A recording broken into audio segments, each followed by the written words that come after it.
remember when I said that Ali Hazelwood is going to be the only author who could possibly make me like a sports romance? Well, I have some news for you. Ali Hazelwood did in fact get me to like a sports romance. I am a little bit in shock. I said I was going to do reviews of all of like my top 12 anticipated releases of 2025 that I get to, and this is me keeping that promised. So far, 1 book out of 12 in. Ali Hazelwood has done it again with her newest release, Deep End, which is previously known as Wet, which I think is a much more appropriate title for this, which is just the latest in her long string of like funny, witty, romantic comedies. I think you could classify this as a comedy. Most of it was pretty funny. This girl is my favorite romance author for a reason. The Deep End follows 2 student athletes that are also in pre-med trying to get into med school. So first we have our main character Scarlett, who's a platform diver whose life is unraveling around her after she had a nearly like athletic career ending injury a year and a half before this book started, and her life is just like in shambles and thrown into chaos, and she does not like chaos. And then meanwhile, our male lead Lucas is a world champion swimmer and also the swim captain at Stanford, also wants to get into med school, and he thrives on discipline, and every aspect of his life is perfectly disciplined, and that's the way he likes it. Initially, Lucas and Scarlett seem to have nothing in common until a secret slips out regarding their sexual preferences, and it turns out they have a lot more in common than they initially thought. They're both very kinky. In particular, they're both really into power exchange, which falls under the BDSM umbrella. And I just want it to be known that the first thing you see upon starting this book is a disclaimer mentioning exactly that. So if anyone's complaining with it, just like, ew, I don't want this in my romance novel, shut the fuck up. You were literally warned on the first page. Hello, this is Emma from the future, and I just wanted to add a bit of a side note here because I did what you should never do with books that you loved, and I looked at negative reviews, and I found that a lot of them were complaining about the lack of kink in this book, and that's not something that I really found, and I feel like a lot of these reviews are basing their understandings of power exchange off of 50 Shades of Grey, which I go into a little bit more later on in this video, but that's just a bit of a side note that like power exchange is a wide spectrum, and it's not a one-size-fits-all definition. So with that note, let's continue on with the rest of the video. So that aside, all in all, I really liked this book. If you don't know, I've been in an absolutely just like massive reading slump since October, and I haven't been able to get out of it, but I devoured this book in one sitting, and now I really want to read again, but I'm also just only in the mood for Ali Hazelwood right now, so it's a step in the right direction. So I guess we'll see if I can just like attribute and give credit to this book for breaking my months-long reading slump that is ruining my life. But just the way Ali Hazelwood writes, like her characters, the romance, the plots, the world that everything lives in is just exactly why she is my favorite romance author. She is absolutely hilarious. It makes me crack up on every single page, but there's also like moments of just like intense, profound vulnerability that just kind of like balance everything out, and I love it so much. And while most of her books take place in like a scientific setting, like her first 3 are like told in like STEM academia, like I think Not in Love is like in industry science, this one is like getting into med school and all that, but you don't feel like you need any of that like sciencey knowledge that I definitely don't have. I'm an English major, and like you don't need any of that background knowledge. It just kind of like, it's perfect. Like with Scarlett and Lucas both in pre-med, they're like obviously taking a bunch of science courses, and I didn't really feel like I was missing any information with that. Like I didn't feel like I needed to know what any of the stuff they were talking about is,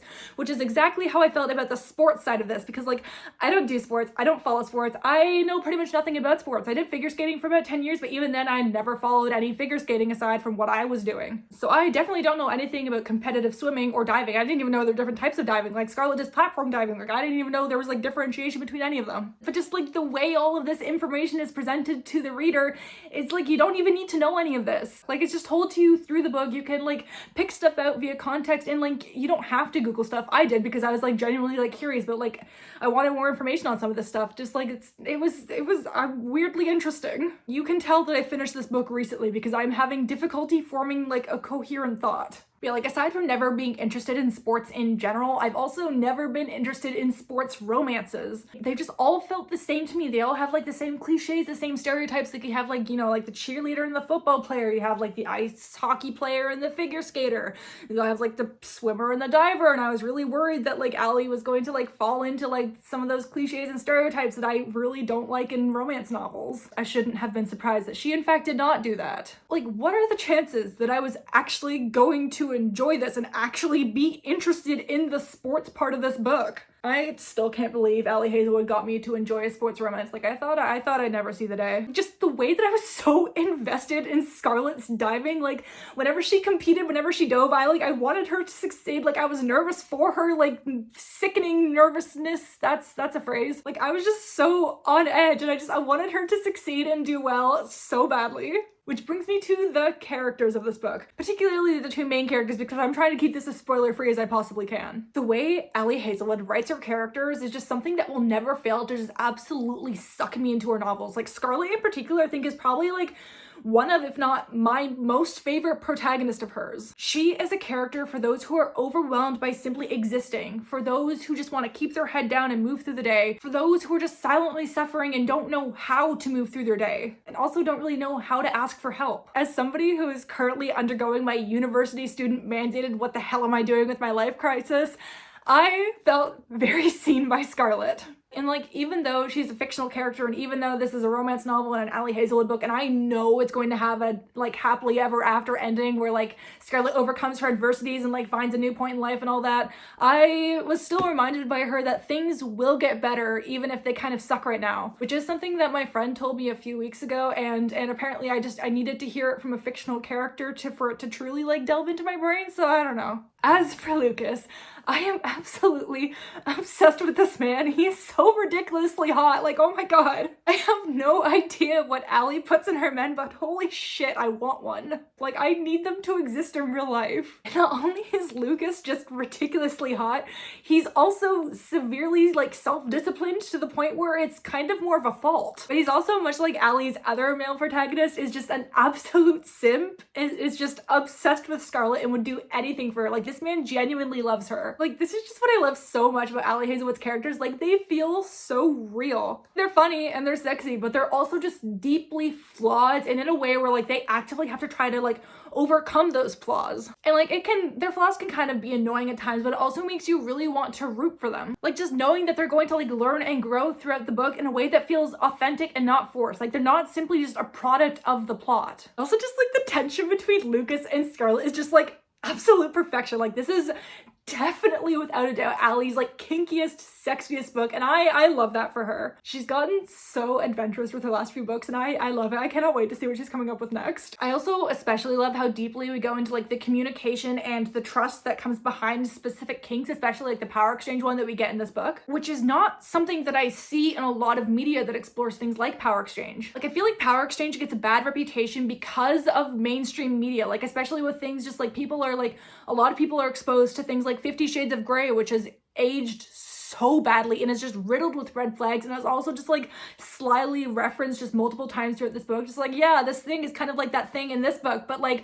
with green flags instead of red. And also just like many conceptions of power exchange articulate it as something that comes from like trauma and is like a bad response to trauma and is something just like that isn't good for your mental health. That is not the way it's presented in this book. And this book is presented as something healing and something that comes from like trust and good communication, and is something that like, again, heals the characters and makes them like closer together. The book puts a very strong emphasis on like the negotiation and the communication and the trust that comes from things like power exchange. Scarlett does have trauma in a very negative relationship with her father, but her sexual preferences do not stem from that. Where she had no trust with her dad, she has nothing but trust with Lucas, which I just love how so many of Ali's books are just like these, on the surface, they're like these weird, kinky, fan fiction adjacent romance rom-coms, and I love them so much, but they also have just like this very deep, powerful underlying message that seeks to like educate and inform the reader on these things in a way that doesn't feel like you're being like ridiculed or chastised or like being called stupid. It's like, it's an invitation to like learn more about this stuff outside of the book, and I love that, and my search history is probably very concerned with me right now. That being said, there were some things in the kink exploration that I didn't particularly like especially the characters' ages. Like,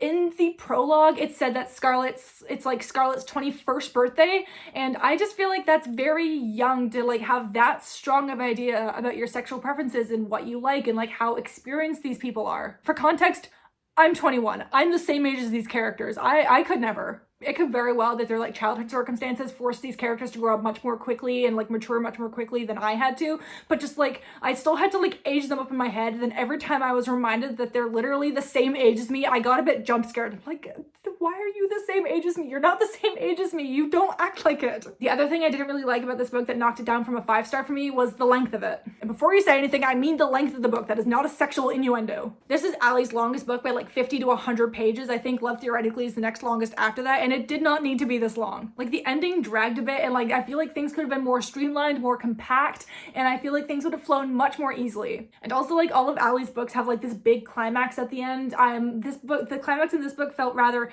anticlimactic, and I feel like could have been made a much like bigger thing than it was, and that would have probably led to a much more satisfying ending. Like, don't get me wrong, there was a satisfying ending, but I feel like we could have earned it a little bit more. But overall, I absolutely loved this book. I give it 4.5 stars.